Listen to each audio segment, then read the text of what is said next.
The Bite Me podcast is coming right up, and it is brought to you every week right here on YouTube by Freedom Boats. It is the best shallow running boat on the water, and there is a model perfect for you. The Chiquita 14, the Eagle 16, the Patriot 18, the Commander 21, the beautiful Warrior like I have 23, or the big boy that runs so shallow, the General 26. Chet Moore and Pooty can customize it however you'd like, and there's a dealer near you, whether it's the Boatyard in Kemah or dealerships in San Antonio, Beaumont, Corpus Christi, Port O'Connor, Houston, and Aransas Pass. Freedom Boats or freedomboatsusa.com. Welcome into the Bite Me podcast. John Lopez here with Captain Scott Knoll, Captain Dean Thomas, Captain Caleb Montgomery.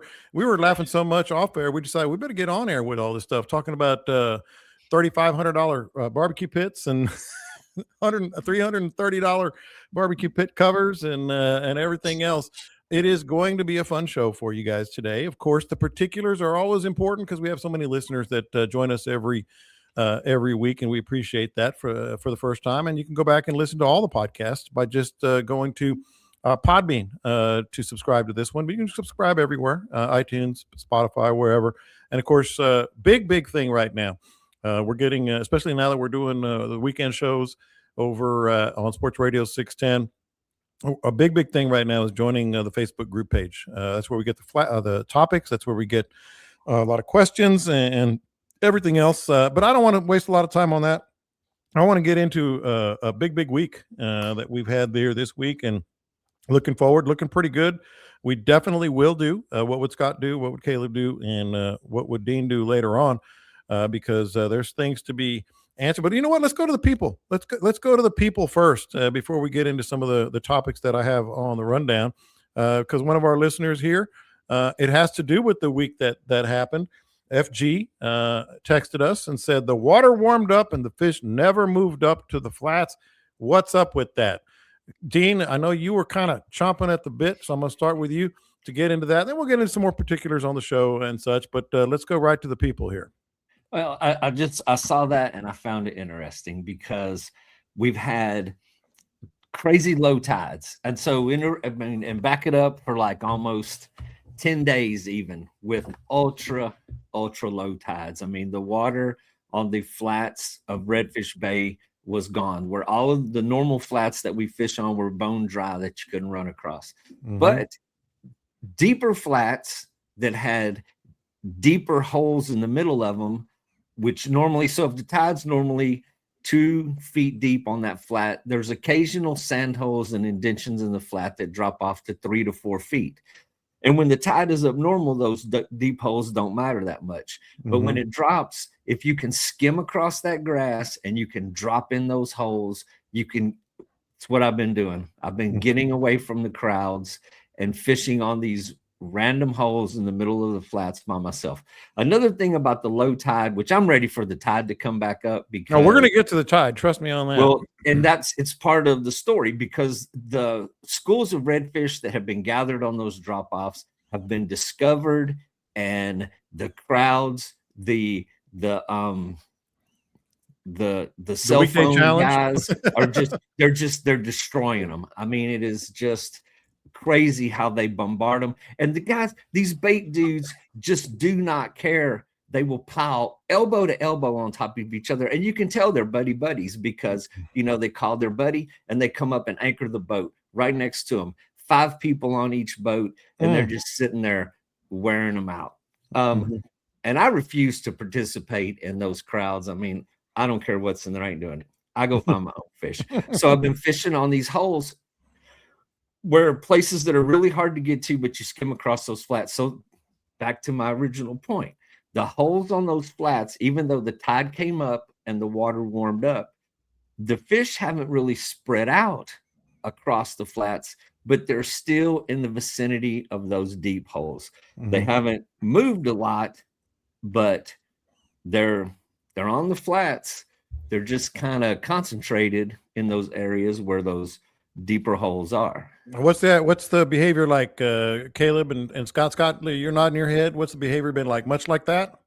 Yeah, all the redfish I've found have been within, I'd say, 75 or 100 yards of knee to waist deep water.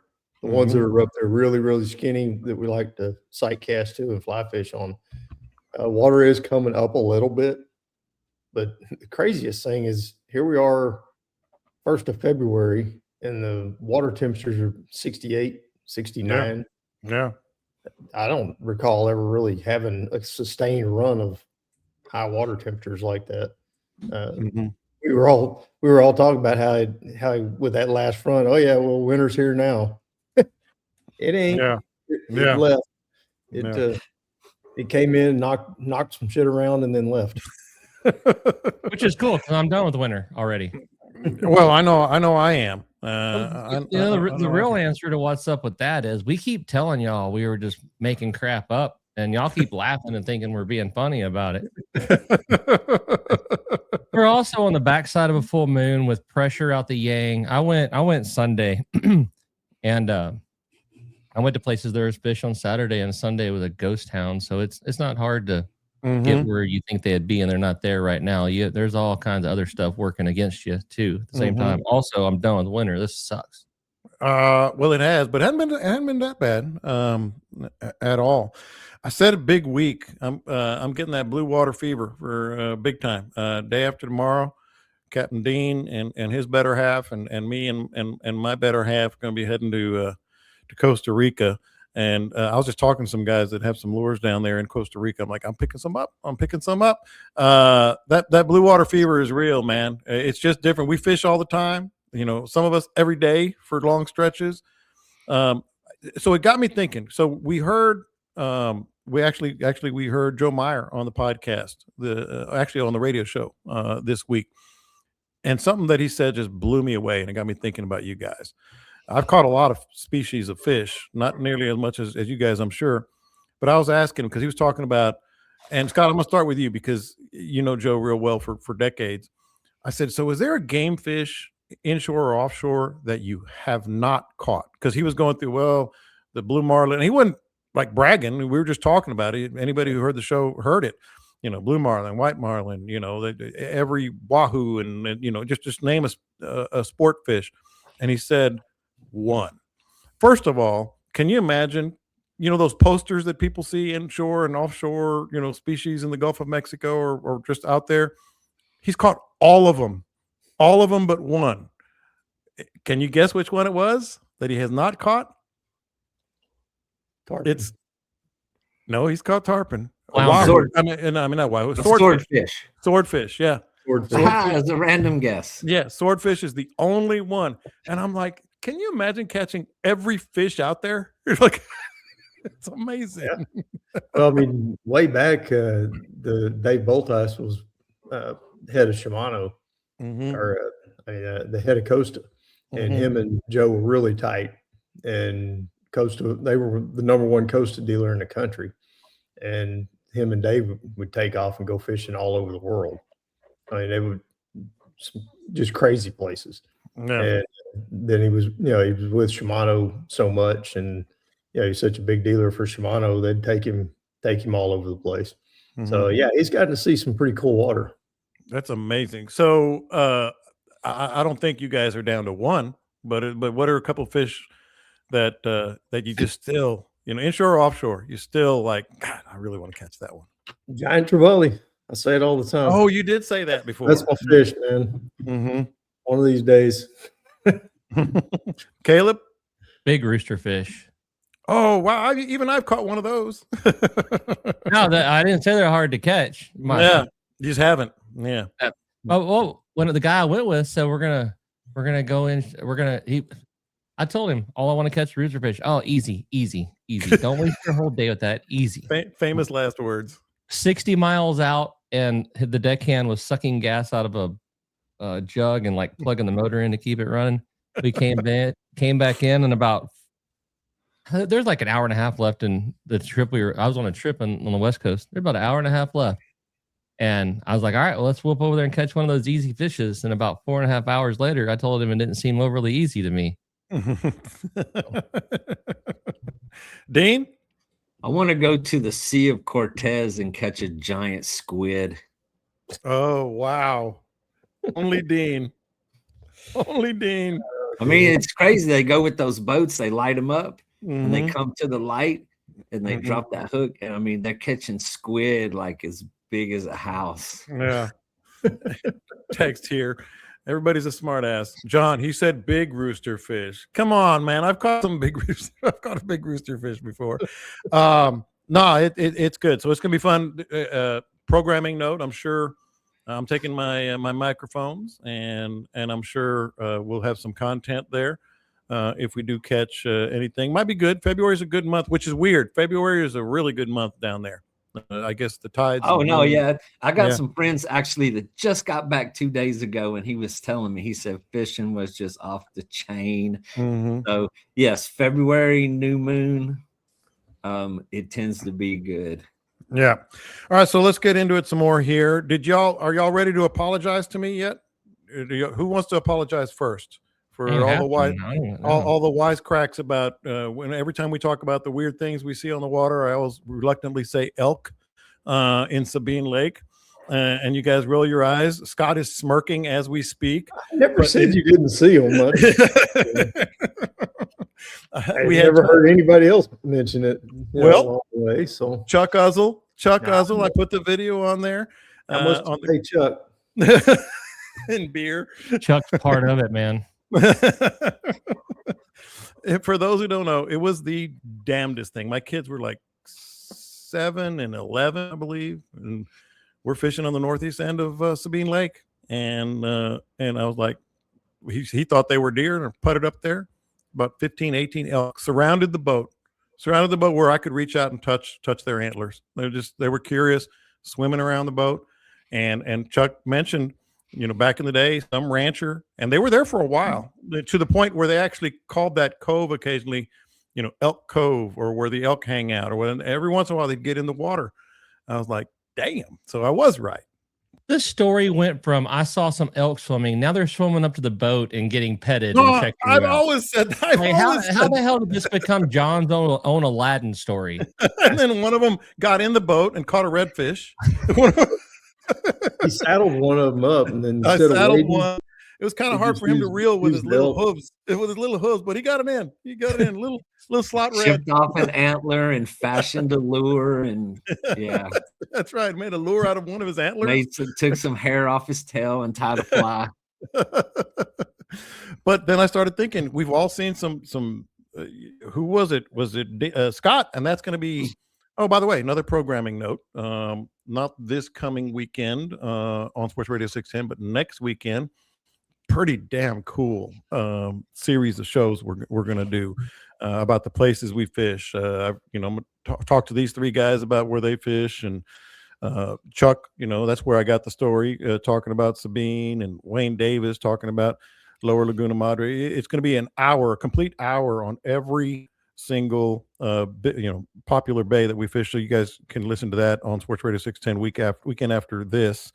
But it got me thinking. Dean, Scott, you were just talking about seeing mountain lions. Yeah. Explain. They're here in Calhoun County.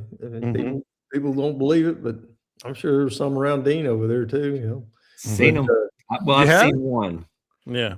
And the one that I saw at the ranch down in Zapata County, I would have kept that story to myself if I didn't have a witness sitting right next to me that saw it at the same time. I mean, we were both looking directly towards a feeder, and it had the sunlight shining on it, and we plainly saw this giant catwalk through. And I'm sitting there rubbing my eyes. I'm like, did we see that? I go straight to my phone and I search mountain lion to compare a photo, and it was exactly what we saw. And then you put the cork back in the tequila.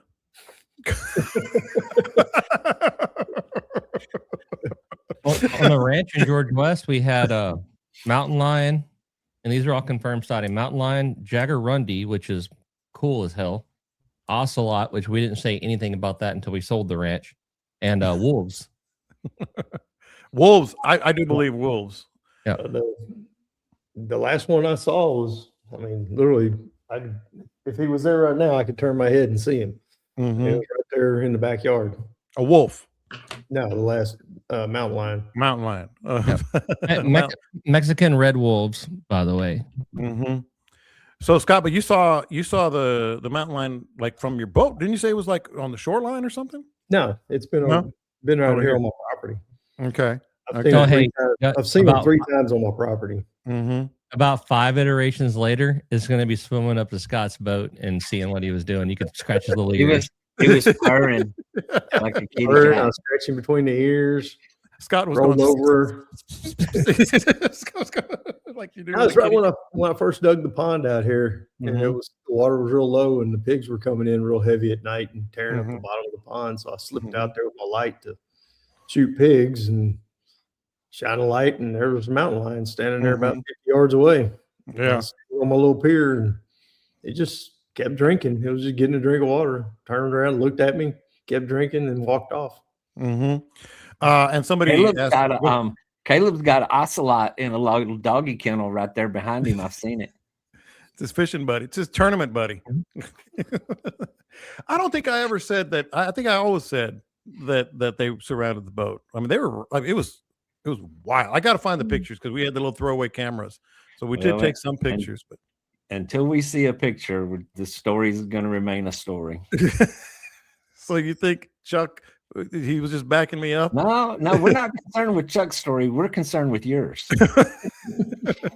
And then the other thing I thought about, Caleb, and this is obviously not a rare sighting, but weren't you roping some calves out of the intercoastal one? Yeah, tell me that story. I was saving lives, man. There was a herd of elk after it. And wolves. And wolves.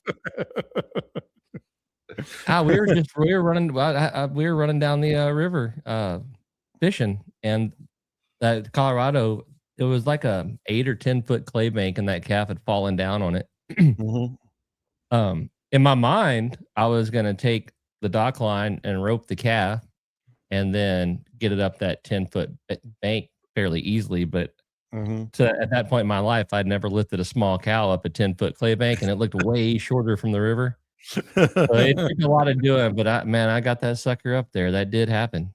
Mama was happy. Mama run off like a wild idiot. I wouldn't be surprised. I mean, I hate to kill the romance of the story, but I wouldn't be surprised if something ate that calf that night, because that crazy old wild E-word just took off through the brush. I don't know if she ever come back. Yeah. Yeah. And there is a helpful hint here that I was thinking about with Dean and some of the crazy things we've seen. This is all over up and down the coast. But didn't you see like a 4 or 5 foot rattlesnake just trying to beach your boat, trying to have a nice little afternoon on an island over there? I think Scott was with me when that snake, well, actually was swimming across the bay, and I picked it up on my paddle and I put it on the front of the kayak. Yes. Yes, a rattlesnake. Yeah. And it was cold. I mean, he was just cold. He wanted to struggle. Thankfully, he needed Dean's body heat. No, he was quite docile, but I put my paddle under him, picked him up, and I set him on the front of the kayak, and the plastic up on the bow was obviously where the sun was on. It was warm, and that little rattlesnake just coiled up in a little coil and rode along with me for maybe 20-30 minutes. Yeah, Scott took pictures of that thing. And then after a few minutes, he just kind of picked his head up and looked around and said, "Thanks for the ride." He paddled over to the spoil banks there, and we're in the lagoon by Showwater, and it just slithered off, went off into the brush. And at that time, Everett Johnson was pulling up in his boat. That's when Everett had a camp down there at the end of the road at Lane. He cussed us out. Yeah, you tree hugging. He said, "Why is not there? You can see my camp. What the hell are y'all doing?" The only reason you put that kayak on the front of that snake on the front of that kayak is so you can hit it harder. That's right. No, Dean, I was talking about the one you almost stepped on. That was like 5 feet long. Oh, well, that was all. That was like 7 years later. Same island. The same island. Big old. The same snake. Nah, it was like 70 miles away. No, right there on Ransom Island. Yeah, we pulled up. Just had some friends out. Gonna take a little walk on the beach, and man, half a step from putting my foot down on a much bigger snake that day. And again, it was colder. It wasn't really fired up, but it was in the like on the sandy beaches there, and then you have that row of seagrass, the dead grass that washes up, so it's like this brown line on the sand. and that snake was coiled up in that grass, and it was invisible, man. Yeah. You would not believe how well that thing blended in. And I mean, yeah, I was a half a step. My foot was about to come down on that snake, and I did the Watusi faster than you ever seen. And I went and got everybody else and brought them back over there. And we're standing 5 feet from the snake, and I'm telling them, find the snake. They could not see it there until I took a stick and poked it. So yeah, be careful when walking on any of those islands out there. And so on Ransom Island, where the ruins are, where all that cement and stuff is piled up, man, snake hunters have a good old time out there, man. It is loaded with them. It's crazy. And they like those little crevices and little places they can get in. See, elk you can see real easily. It's plain as day. I mean, it's plain as day when you see the elk. Hopefully you're not listening to this podcast from the side of the road because you have trailer problems. It happens to the best of us. It happens to all of us. Master Hitch. Scott Pinkley and the guys over at Master Hitch, they've been in business for more than 30 years, and they are behind you all the way. See what I did there? We're talking about everything you can possibly imagine. Towing equipment, fifth wheels, goosenecks, towing accessories, cargo carries, bike racks, wiring and electrical. And of course, boat trailers, trailer parts, 713-974-4440, 713-974-4440 or masterhitch.com. Right. So let's get into, you mentioned the tides, man. And this is interesting. This is, to me anyway. First of all, well, let me make it a question. Are those the lowest tides y'all have seen since when? Because they were extremely low. Extremely. Caleb, you look like you're pondering. Oh, they were dang low. I like to feel like I've seen lower. Hell, I've seen tides where I was sitting on the state, but as far as Matagorda area, they were dang low. But I'm trying not to commit myself. Somebody going, well, actually, in 2016, on February 13th, but they were dang low. They were. You're not getting your boat off of the trailer in Sargent low. That's pretty low.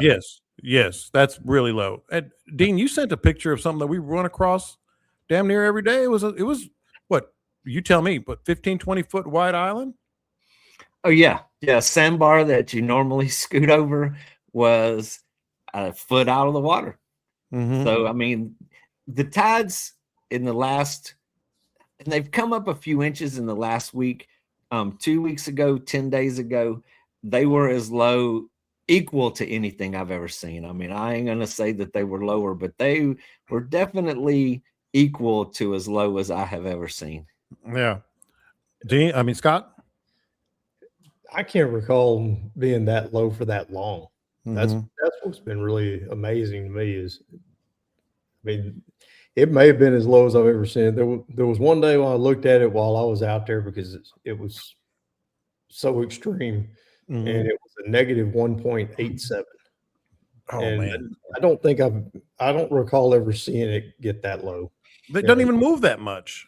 Yeah. And the weird part was it was just never coming back in. It was going low, and then the high tides were still in the negatives.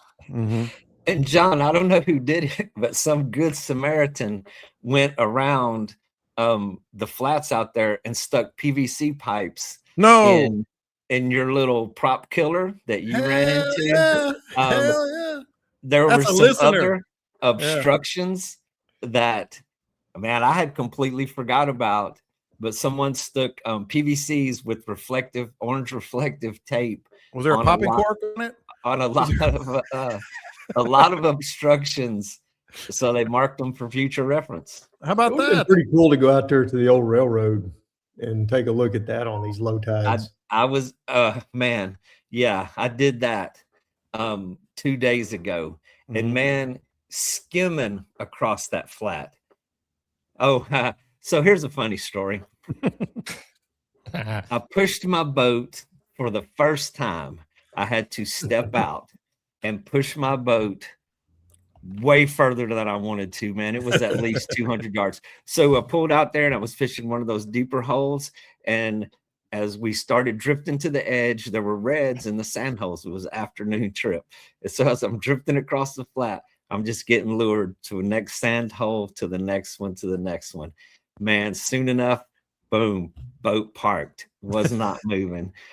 And you could see the deep water up ahead of me. And I had my waders and my boots with me that day. So it was actually Brett Thompson who was with me, man. I got Brett up on the front, so it kind of lifted the back of the boat a little bit. Stepped out, and that was more of a cardio workout than I thought my body was capable of. I actually broke it into like 4 or 5 increments because I would push until I was tapped out, sit there in the boat, get out, push again. But the next day, I actually skimmed across that and went to the road, but I was skimming inches. And so where the road is, for folks that know, there's an old terminal causeway that runs right through the middle of Redfish Bay from Com Brown Harbor all the way to Quarantine Shoreline. But right next to that is a little gut that parallels it. So if you make it to the gut and drop in there, there's enough water to take off. There is an escape route. Mm-hmm. So we were, and man, I expected that thing to be loaded with fish, and got out there and there was nothing in that thing. Well, that's where we're going next. Extremely low tides, no matter, how you want to characterize them. I saw some really, really good days, man, out there, at least from what social media tells us. And we all know social media never lies. But I also saw and talked to some people, including you, Dean. There were some days where the low they weren't tide where they're just supposed makes to be. it. Yeah. It makes it too easy for amateur hour out there, and it just pisses me off, man. So where were they?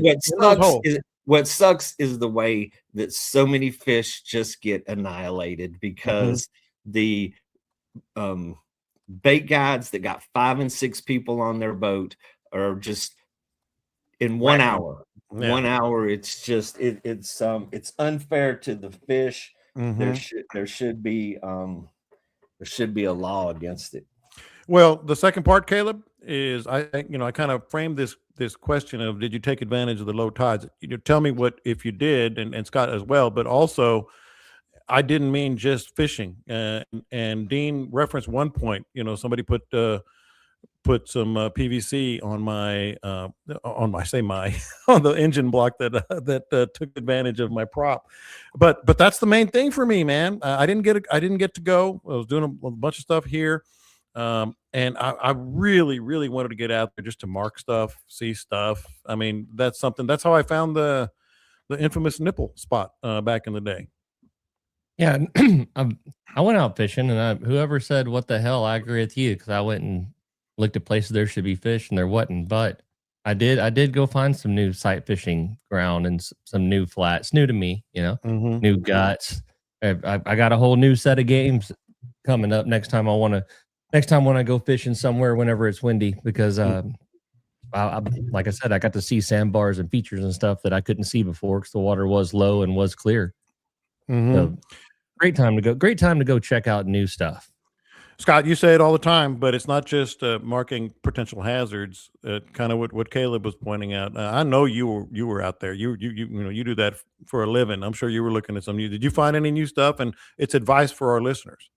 Yeah, there's one area that everybody just flat runs over. I mean, it won't be any good for fishing because it's in a running lane. But I was extremely surprised that when the water got that low and it was clear, that there were grass beds out there, and what would normally be 5-6 feet of water. It kind of surprised me. Wouldn't think that the water was clear enough to support the grass in that deep of water over here. But mostly grass we see grows up on on the flats where it's foot and a half deep most days. But it was pretty interesting to see those deep grass beds. I couldn't get to one area that I wanted to go look at. Just I didn't want to push my boat like Dean. But I really wanted to go look at that spot, but it was one of those, man, that would be pushing the limits right there to get over to it. But it's a cove that's surrounded by flats. And it just wasn't. I wasn't that angry about it, you know. Yeah.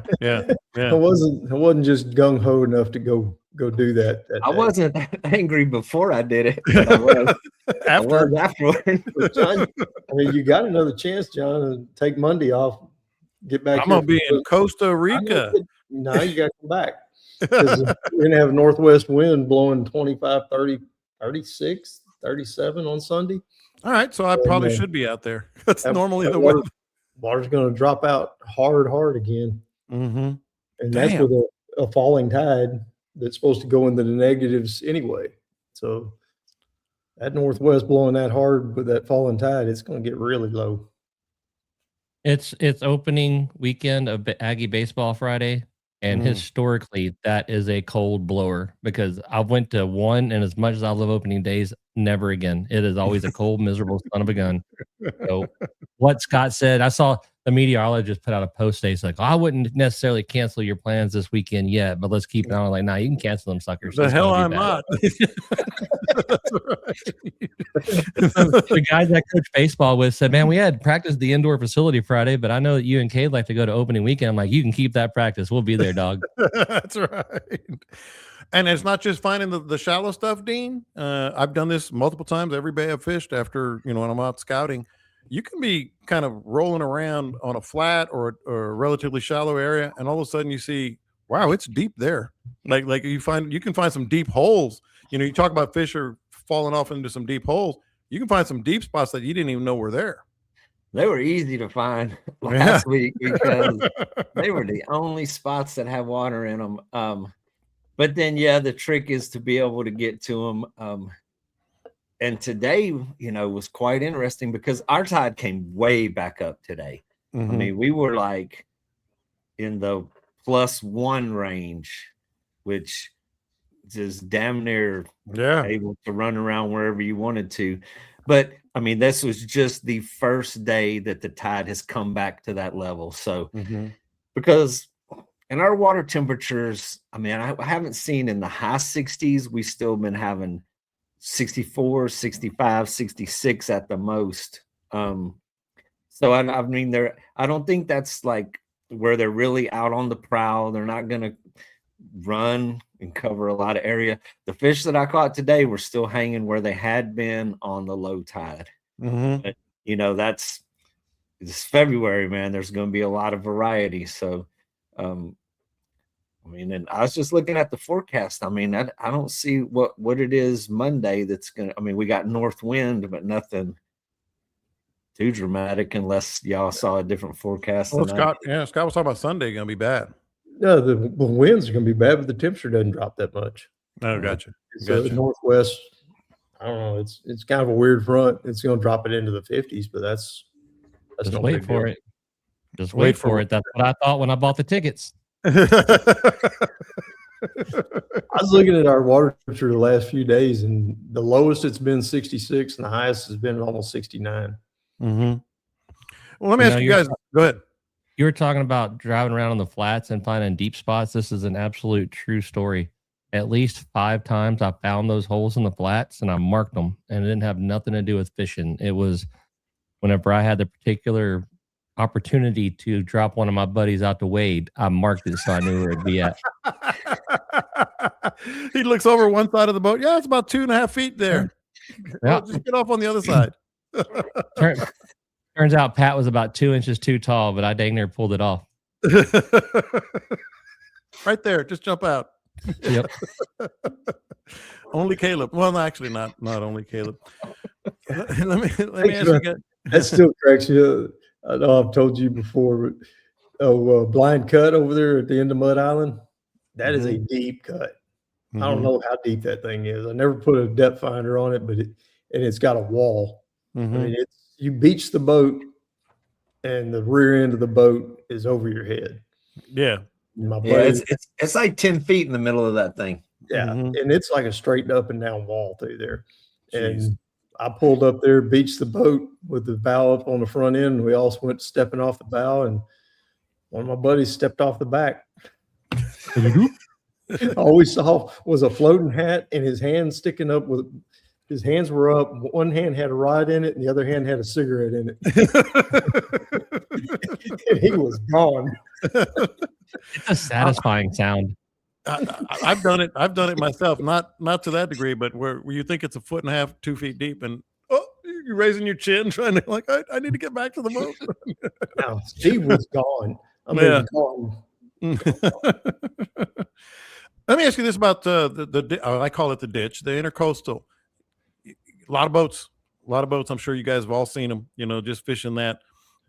Because that's the easy, if you want to be ultra safe and make sure you're not going in over flats and oyster reefs and whatever else structure there is. But has it been fruitful? Have the shorelines of the ditch been fruitful, Caleb?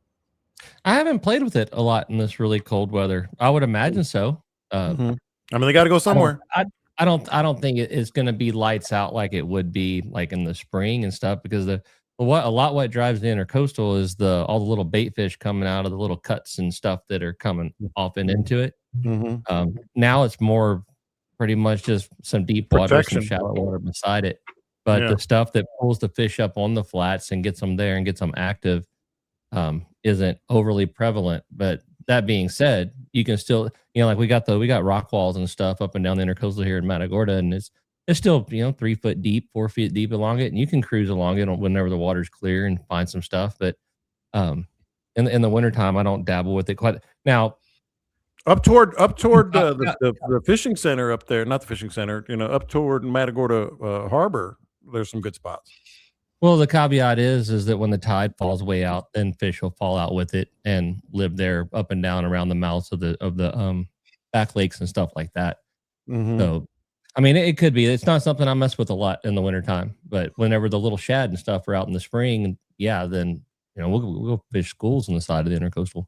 And all the rules, Scott, stay the same. You're looking for the places that are heated first if it's cold, structure, some of the places that water flows, etc. But have you seen a lot up there?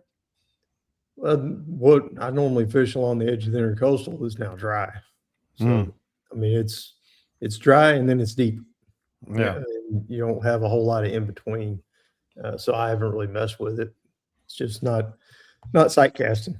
Yeah, well, that's true. Yeah, the intercoastal is a high tide spot too, like Scott was saying. The rivers and stuff, I like low tide because it's exposing the shelf that's on the side of it. But the intercoastal, at least where we're at, it starts at 1 inches deep and then just gradually gets about 2 foot and then falls off. So when you're down that much, there's, like Scott said, there's not a lot to mess with.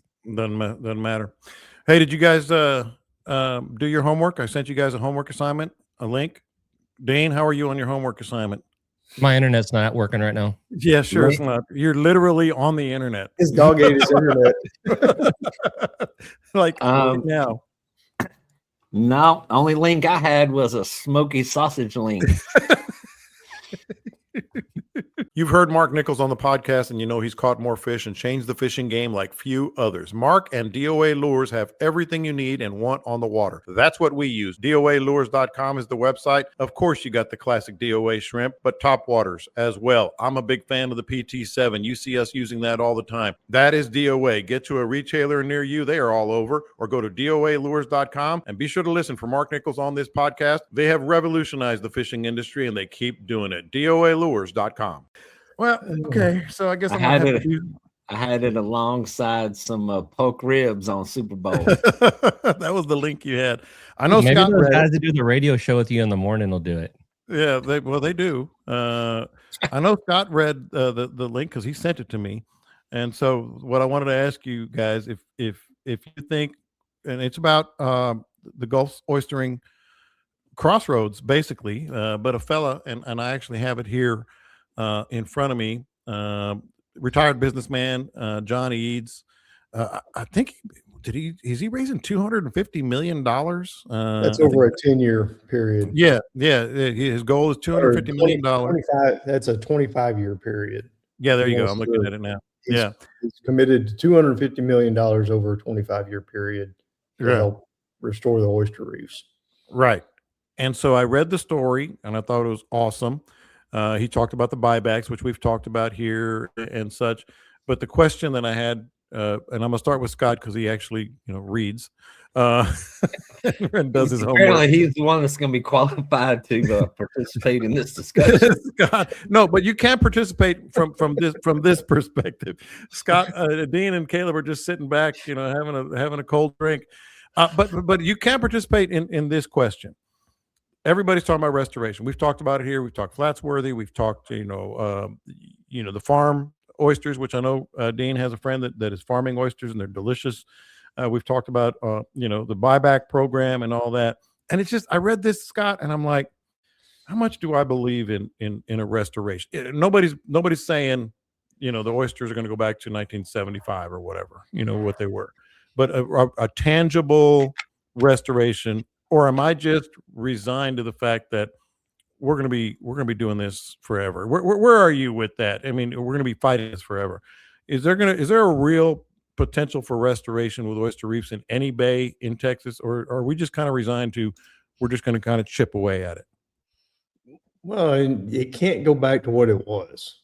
I mean, that ship sailed. We've got too many dams. We don't have enough freshwater inflow. Freshwater is critical to oysters. So that, I don't think that can ever change, because there's too many people moving here. There's too much industry, and the freshwater just isn't available for them. But where I was at when I read your question about it was, it's better than doing nothing. Sure. It's a whole lot better than doing nothing. And rebuilding the reefs, making those private leases the way that they're doing now. Mm-hmm. And then the oyster farmers, one of the pushes that they're making is to do oyster leases. They do that in Louisiana, and it's just not open to every oyster boat. So that gives them some incentive when they're picking their oysters, instead of all of them jumping on a reef the way they do now. Mm-hmm. You see 30, 40 boats out there. It's more like a farmer. You're gonna take good care of your crops so that you have better crops, and so they're gonna look after them better. I think that helps. I don't see how it could hurt. The oyster spat, the spawn of oysters, that's all over the place. They do studies on it. They check the water. Parks and Wildlife is constantly doing that, and from what I gather, there's plenty of spat out there. The problem is it doesn't have anything to get a hold of.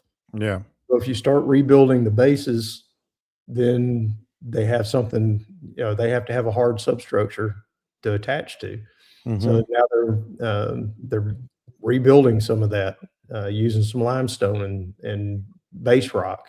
Mm-hmm. And you've got some areas like that, as long as they're off limits to the oyster boats and these private leases, and there's some groups that are getting together, and they have no intention of farming the oysters, but they're leasing areas, as if they would be, and they're rebuilding the reefs in those areas. So it can get better. I mean, it is getting, it's going to get better if they can do that. The buyback program has been really good. I think they said 20-something% of the licenses have been bought back. So that's all of that points in the right direction. It's just a matter of, I don't know that it'll happen in our lifetimes. I do want to pull the curtain back real quick before I get to Dean and Caleb. So as you're talking, and that's good stuff there, Scott, I see them both doing this, looking down and to the right, like they're looking at their phones. They were the guys that had a final exam, 6th period, and started studying in the middle of 5th period. Like I could see, tell me I'm lying. Both you guys were reading the story as Scott was talking. I once did my entire homework in the hall and used a highlighter to write the answers. I didn't bring a pencil either. Did you notice that, Scott? They're both like this. They're just looking. That's what we were doing, right, Dean? We were following along and trying to learn. That's exactly what we were doing. I was reading and listening at the same time, if you can imagine that. I know that you can't do two things at once. I've known you way too long. I would listen for a minute, and then I'd read for a minute, and then I'd listen again. Just to about your attention span, a minute. I knew it was going to be one of them things where John's going to go, "Hey, Dean," and I'm going to be like, "I defer to Caleb." I wish I could have taken a screenshot because it was just like simultaneously they both go, whoop, so they start reading their phones. We just do that. Yeah, he's hiding it now with a logo. So I learned a lot on this show. That's all I can say. Now that you're both educated and have done your homework, this is a pretty good podcast. That's a pretty More good podcast. people should tune in. I've said it before. We all learn on this show. Even during the show. Okay, I want to get to Dean in a second because I know you have some thoughts on this. Specifically, I'm going to ask you, Dean, about we're kind of at a crossroads, as I said, but is it a point of no return? The one that I really want to find out from is Caleb, believe it or not, because it broke my heart, man. Last time I fished East Matagorda Bay, and they were just, and we talked about it.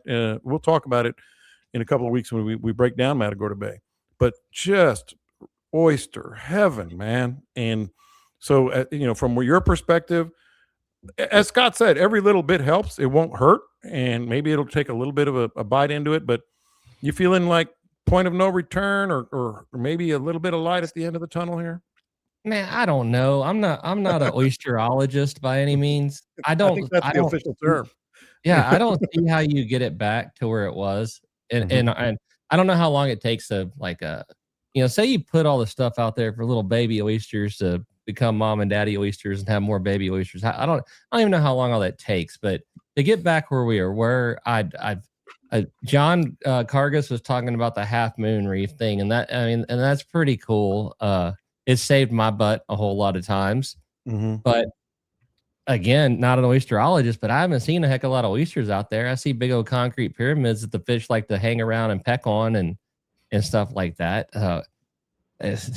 I think it's more likely to figure out how to get grass back in our bay than oyster. But I mean, you can go dump a bunch of stuff out there. How's the oyster farm? How's the oyster farm looking right now? Well, I mean, but the oyster farm, that's as far as back as I can remember, that's just like a pile of dead oyster shells, the mud flat behind it. As far, just dead stuff laying on bottom around those piles and everything. To me, the beautiful shell was the stuff down off of Rudicells and all along the west shoreline and pretty much between Raymond Shoals Raymond Reefs. And there's a lot of deeper shell, like, the 1 and 2 foot deep shell, they can't get up there and tear that up as much, but the deeper stuff is what's gone. I hardly lose a jig head anymore. It's and the fishing isn't what it used to be over them. Whenever we left and went to Galveston and they had the big reefs in East Bay, it was night and day difference, and it did make me miss the stuff in East Bay. But as far as how to get back to it, I'm not that guy. And I did think once upon a time that we were past the point of no return, because the oysters that were out here in Redfish Bay that 25 years ago were live and gnarly and growing, sticking straight up, and you could go out there and pluck one off and crack it open, and it was a beautiful live oyster. Those reefs had turned to rubble, just dead oysters. The shell is still there, but there's no live oysters there. So through talking to friends who are involved in the oyster farming, they explained to me, because of the depletion of the oysters in the back bays, that those aren't getting seeded. And I don't remember, and we talked about this maybe a year ago now, where we had when we were talking about the oyster farms, and there is a specific timeline of when those oysters spawn and how much distance they cover to seed an area. And then over a period of time, those oysters will seed the next area. And it's all carried on the tides. And if there's something for them to land on and grow on and attach to, a live oyster a pile of shell can become a live oyster reef again.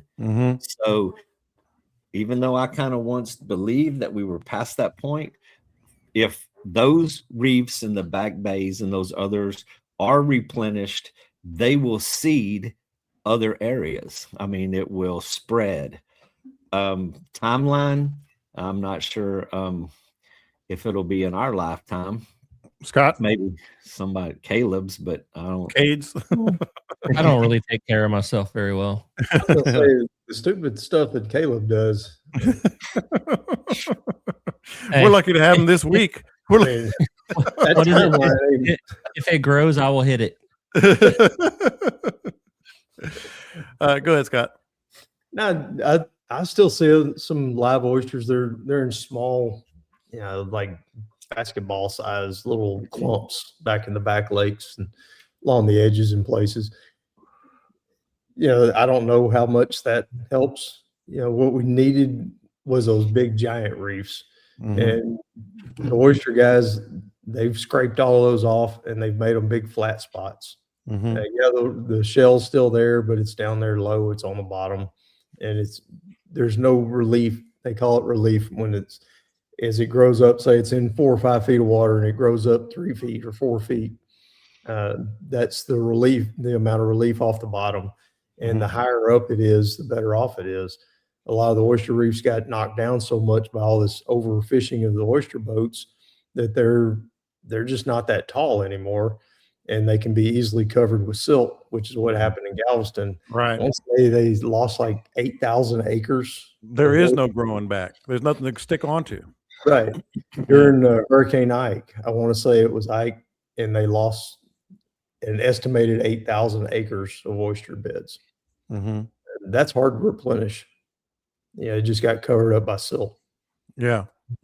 So, Scott, Caleb, there is good news, and I won't stay on this too long, but you saw they're $86 million, I believe. They're going to put a jetty over at Mitchell's Cut. Oh, that would be nice. You didn't see that? No. That link was on the email too. You send emails for this? That would make stuff so much easier. There's links on. You have to open it and read it. Yeah, to see the links. I'm gonna be honest though, man. I kind of like the sandbars and all the stuff that fills in Mitchell's Cut. That's one of the ones that I'm down for. Like, let's go put a jetty at the San Bernard where it keeps completely filling up. But I kind of dig Sargent how it is. I do too, in a sense, but a jetty there would be, I mean, if nothing else, more water flow, that would be cleaner, I would guess. Yeah, I mean, it'd be deeper, but Mitchell's Cut can either be super boring or super cool, and I like the super cool part. I really don't want to. Nobody asked me. I didn't get the email. Yes, you did. I'm looking at it right now. They might have asked my permission, and I didn't get the email. I think I got the wrong address. Literally looking at it right now. Where's the link for this? Yeah, where's the link? Well, what they said is the beach is in such poor shape. Like, and we all know that the beach. I mean, you talk about erosion. I mean, just one storm, and the beach will get into a mess. But it's like an $86 million project. They're going to put. I don't know how big they're going to be, but put a jetty out there. It'd be easier, if nothing else, Caleb, you can run the beachfront a little easier. You don't have to pop your boat over all those swells whenever the wind's blowing that direction. I like Mitchell's Cut how it is. I like it. But now, when we go offshore in the big boat, it's Cut a little scary. It's a little scary. It's a bouncy ride.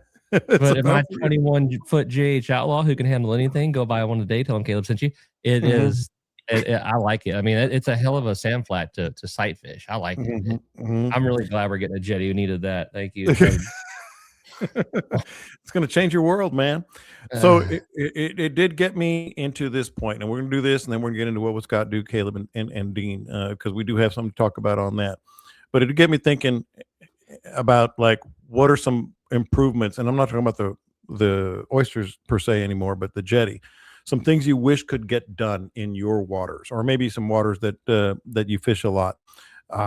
Dean, what made me think about this. I wish each bay system was as, I guess, visionary as the Aransas Pass and Port Aransas areas when it comes to kayaking. Like you're talking about, if you're a kayaker down there, and you and I are going to talk about this week after next when we get into Aransas Pass and the coastal bend. Like you can drive anywhere, and there's going to be, picnic tables and real kayak launches, and I mean they have embraced it. Like they are building things for kayakers, and I wish more bay systems, because it's hard. It's hard in other bay systems. If you're a kayaker, you have to go down some dirt road and pull your kayak over rocks or whatever, or drop it in and then jump in. That Aransas, Port Aransas, I wish more bay systems would build things like they've built there. Well, they have definitely embraced the well, what it is they understand the value of it. Mm-hmm. They understand the value. That's what motivates cities, entities to create a place to lure kayakers, which creates business for the communities. I mean, they sell hotels, they sell dinners, they sell food, they sell everything that goes with that. So there is an incentive to do that. Mm-hmm. What I would like to see done if I ruled the world, I would create drift, pole, and troll areas on the grass beds of Redfish Bay. One of the most beautiful places that you've ever wanted to see, fish, and visit, but it is getting loved to death. As we were sitting here just a minute ago, as Scott was talking about Blind Pass, I went on Google Maps and I was just looking at the area, and as I scanned across, every square inch of those flats is carved up with propeller scars. There is not a square inch of flats from Rockport to Brownsville of shallow seagrass beds that's not scarred up. It's a real controversial issue. Been done in certain really small locations in South Florida, but it could be done. Man, what a great idea. idea. You don't run a propeller. You don't run full speed, high power. You drift, pole, or troll on these ultra shallow, ultra sensitive grass beds that when they're gone, they ain't coming back. So that would be something very futuristic and forward thinking that would preserve the ecology of what's out there. What a great idea that is. I'm in on that one. Scott, anything jump into mind? Like, boy, I wish they could do this, whether it's a jetty or what Dean's talking about or what I'm talking about. Let's talk about taking your game to another level. Let's talk about Sawgrass Rods. If you haven't heard, they're taking over the inshore, offshore, and fly rod game. Sawgrass Rods, Colin Zillich, the whole gang over there are going to make sure that you've got the right rod. We throw Sawgrass rods, and Sawgrass is the next level of rod. I'm telling you, when you order a Sawgrass rod, if you don't like what you ordered, return it. They'll pay for the shipping. That's the way it is, and that's the way you can trust Sawgrass Rods, sawgrassrods.com. Dean was talking about, they do that all over Florida. Dean and I have fished a lot of no motor zones over there, and they're like paradise. You go back in there, we paddled. Cockroach Bay is probably my favorite. That just a maze of grass beds and flats and lakes, and it's like Lighthouse Lakes with big trees. It's a really cool place. Over here, I'd like to see them. The lagoon and shoal water at one point were just lush grass beds end to end, and not nearly the boat traffic that it is now. And the islands between, on one side you've got the Spoil Islands with the intercoastal, the other side of it you had a barrier island sort of going down there, Dewberry Island, and those islands have gotten torn up so bad from storms and erosion that they've broken through in a lot of places. Everywhere that they've broken through, it's killed off all the grass. Yeah. And the bay water comes across it and muddies it up, and then it deposits a lot of silt on top of the grass, and the grass is going away in those areas. I would like to see those islands rebuilt, all those blow through cuts from hurricanes and other storms, and restore those two areas. I mean, those fantastic fishing areas. Yeah. I'd really like to see a project to rebuild those islands. Caleb? I would like to see fishermen post more drama on social media, because I wasn't even going to bring it up. I wasn't even going to bring it up. I want spotted owls to find their spots, kittens to find their whiskers, and one heck of a grass restoration project for East Matagorda Bay. I'm not a grassologist, but I feel like if we just planted the heck out of it, maybe we could get some back. Could be wrong. It's probably a Scott or a Mr. Carge's question, but I see grass planting projects in other places. I don't know why Matagorda can't have one, because that bay is so cool when it's grassy. And it used to be lush with grass. Yeah, even I remember when I first went there. Oh my gosh, it was so good. And Dean just sent a. Did the disappearance of that grass coincide with when they redid the Colorado River and they did the diversion? I'm thinking that's about the time that the grass. It is about the time. It is about the time. Mm-hmm. I'm gonna have to ask Pat's dad, because he was there before. It was right there with some big floods in a Caney Creek too, though. Mm-hmm. Because the diversion, man, it seems like I feel like we had good time.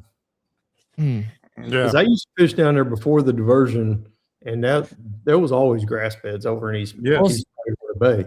Mm-hmm. And see, I don't know when that was, and don't particularly remember when that was. But whenever I first started going to East Bay, and there was tons and tons and tons of grass. When we went to West Bay, we ran the diversion to get to it. So, and the grass wasn't the grass out. The grass was like gone in what, like 2010, 2012, maybe a little bit later than that. 1992. Does that sound right? That was a cursory search here. Yeah. Oh no. It was before that. No, it was 1990. 1990 is when the diversion channel was completed. Yeah, I think it has to have something to do with runoff from the farms and stuff, because the grass in West Matagorda Bay is like where the grass line starts. You start getting a good grass. It is continually working its way towards Port O'Connor. Yeah. The stuff that was super grassy 5 years ago is a sand flat now. I started fishing there in the late 80s. I want to say 88. 88 is when I really started getting down there. And Caleb, you're right. I mean, it was spectacular. Just absolutely spectacular. But all right. And just as a note, before we get to what would Scott do, and Dean and Caleb, Dean just sent a picture to us from Google Earth, and I know you guys got it. That is like, it's like somebody took a razor blade to the top of a table and just started doing modern art. I mean, there's props cars everywhere. And you can search, I mean, any of the flats of South Texas, and you can find those everywhere. Yeah. All right. Before we get too long here, what would Scott do? What would Caleb do? What would Dean do? I'm just glad we're talking about it again, because we haven't really done it the last couple of weeks, because there hadn't been a whole lot of reason to it. But we're talking air temperatures in the 60s, if not higher, out on the water. Not horrible winds, kind of up and down winds, up in different directions. Dean, you and I are going to be sipping some rum in Costa Rica. But what would you do if you had to get down there this weekend? If I had to get down here or there? Yeah, down there, down at Aransas. Man, I mean, the conditions here, it has been amazing. I mean, the lack of people on the water, the weather is like, it's what you dream of all year long. It's the temperature you try to get your house inside. You spend thousands of dollars to try to get your house to the temperature that you can just walk out the door and enjoy now. Is beautiful. It's been a very pleasant winter. And I mean, for all those that have not fished in the last month, you have missed some of the best of the year. There's no doubt. See, y'all need to apologize to me for that too. And you have not fished in a month. It's been horrible. I got the shakes, unfortunately. But and coming up, I mean, except for today was a little breezy. We got wind coming over the weekend, but nothing dramatic. Yeah. So, I mean, it's just a great time to be there. Caleb? I'm not going to park my boat near anyone close. You really want to talk about it, don't you? No, I don't. But it still tickles me. You bleepity bleep bleep bleep. Man, I don't know how you get that mad knowing that it's It's gonna a nice, like relaxing day on the water, man. it's Nice, gonna relaxing like day on you're the gonna water. get prestige worldwide, and you're like, you know what? I shouldn't pump the brakes. It's oof. Oh man. Well, You'll be that stuff waiting. that stuff we were talking about earlier, where I was up on the flats and it was warmer, and what the heck? At some point that's gonna break loose and go, and we are. Mhm. It's cloudier and more dreary outside today, so I would say the barometers come down some. We're gonna start. I think we're past the half moon, pushing into the new moon. So that's probably what I'd go do. That'd be It's it gonna be right there. good. It's Yeah. gonna be good. You wouldn't Scott, believe how many people called me this weekend and said, "Man, everything was right. That dang barometer had them screwed up." And I gave every one of them Scott's number. Every one of them. It's been Scott, fine for me. you ever run circles around a waiter, cussing him out? No, that's not my playbook, man. That's right. What would you do though? Besides that, I just had to laugh when Dean says nothing dramatic is coming. 25 gusting to 40 Sunday morning. jeez, I didn't see that. I didn't see that. Yeah, Out of the west northwest. mm-hmm. That's kind of dramatic. I mean, That's dramatic. And I'm looking at Port Aransas. I just wanted to verify I was on the right location. And we don't have that in the forecast. I would get out there on Saturday and Saturday. do it Saturday if you're gonna fish the weekend. If you can get off there in a week, Mhm. that's less than 10 miles an hour all week. Yikes. Highs close to 70, Mhm. lows not. The temperature stays in the 60s all day and all night. Mhm. Pretty calm. Yeah. So you could run wherever you want to run and Mhm. go run offshore, go snapper fishing. You could stay in the bays, go drifting. You could get up and wade. Snapper Water Didn't levels think of that. coming up a little bit. So I didn't think of that. All right. So just real quick update for the fishing show. Glenn asks, we are going to be doing our Q&A Friday the 20th at noon. And so you can come talk to us, but we'll be there. Dane and I will get there Friday, but we'll be there pretty much all weekend. Anything else for you guys other than we definitely want everyone to book you guys because it's a good time to do it. Any parting shots, anyone? You should tell people that we're there at noon, but what time are you going to Hollywood and just disappear because the paparazzi got too tough for you? Well, I've started to embrace the paparazzi a little bit. They got a job too. John will They got a job too. I'm actually going to be there because I'm going to talk to a lot of our friends for the radio show. But anybody else? Nothing. The better question is, what time is Caleb going to show up? Yeah. Caleb is for 11. But that as that scroll's going by on the bottom, I keep seeing that Gulf Coast Marine Shield, and while it's not tarpon season, I should take my big boat over there. Yes. Have them do that to my big boat. Have you seen it? You've seen some of the videos I posted? Yeah, I've seen some of it, and I keep putting it off, but just cleaning it is easier. Oh yeah, and I can tell you, tarpon fishing, you get a dirty boat. Yeah, I mean, the boat gets filthy. No. Yeah, because you catch a bunch of ladyfish too. Yeah. Well, hit me up. I know someone, and that someone will definitely take care of you. So I need to get that going. Yeah. All right, boys. Really, really fun show. We'll be back, even though we're gonna be out of town. We're gonna be back next week. We have a show planned for you, and of course, the radio show every Thursday, Friday, Saturday, and Sunday. You guys really love doing this. Love that you guys are taking part. Don't forget to subscribe. Don't forget to join the group page and book our guys. You can reach them anywhere on social media or certainly the Bite Me group page. You guys have a great week, great weekend. Catch them up. We'll talk to you next time. Hey, John, what do you think would be better? A wrestler slapping you on the chest or an Alaskan licking your ear? That wrestler's got them all beat.